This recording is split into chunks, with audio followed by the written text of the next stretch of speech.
And welcome back, my friends. We're honored to be joined by retired Air Force Lieutenant General Thomas McInerney. Sir, thank you for your service to the country on this Veterans Day. We appreciate having you here. And unfortunately, we're talking about election security today. Now, many folks and viewers have been hearing a lot about something called Hammer and Scorecard. First, tell everybody what it is. Well, Hammer and Scorecard, Hammer is a surveillance tool designed to seek out terrorists, started in 2003. It was converted by the Biden administration into a surveillance tool to listen to American people and record what they were doing. The Scorecard is an application like on your iPhone that can manipulate voting data to keep it within 3% so it's not obvious, but switch it from Trump to Biden, which the Democrats did in this election. And it is clearly one of the most subtle and stealthy ways of changing voting that there is today. And this is the first massive attack in the United States history. So now, there'll be no more free election, Chris, after this one, yes, if we get this issue resolved.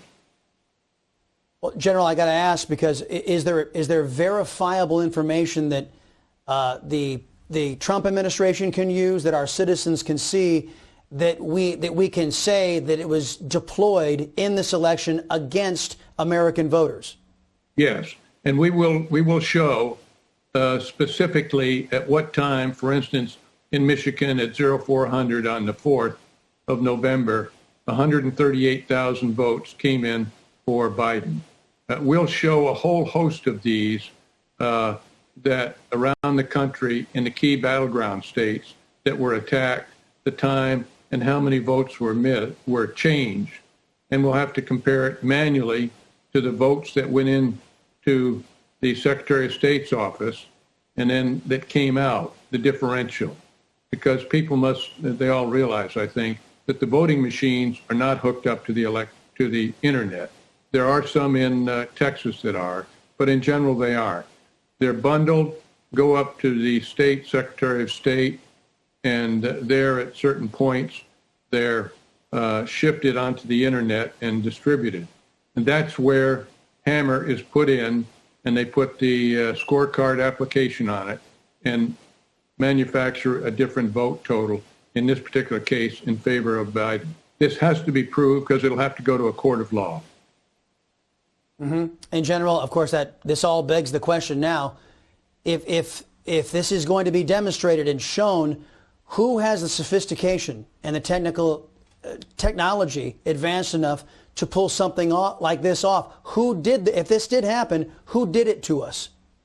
Well, I don't know who specifically did it to us, but the fact is, and I'm just starting to hear that the Russians and the Chinese were playing with us as well. And so I can't give you the names. I can tell you that Jim Clapper and John Brennan, the former DNI and former director of the CIA, were involved with the program. 2 weeks after President Obama came in, they shifted it over to a separate CIA facility and went and started listening to U.S. So the people I don't know exactly, but it benefited the Democratic Party. So obviously they were involved with it to shift the voting. And the reason that's important and a great question, Chris, is because you've got to look at the whole situation that we're involved with. Here you had Vice President Biden had a record number of votes, larger than Barack Obama. Now, for a person that didn't do any campaigning, and the largest crowd he had were 12 cars with people blowing horns, never getting out of the basement, did not do one press conference that was an hour long and got real questions, to have gotten the number of votes, the record number of votes he got, that in fact belies the smell test, if you will. And so these other, what we call points of interest or patterns of behavior is the best term. The patterns of behavior don't track. Look at the down low voting from the House. Not one Republican lost his seat that ran again. Look at the number of House seats the Democrats lost. look at the Senate is going to go, I believe, in favor of the Republicans with the 2 Georgian.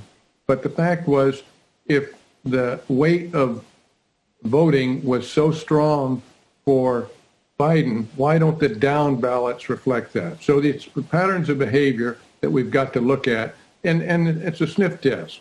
This doesn't make sense the way it turned out. And the reason is because people aren't really aware of cyber warfare and what the Democratic Party did to shift those votes. Wow. General, first off, thank you for the service of the country. Thank you for coming on and explaining to us with such clarity what potentially might have happened. A lot of folks looking for explanations, and a lot of folks have been bombarding my inbox with what is Hammer and Scorecard, and we appreciate you carving out time.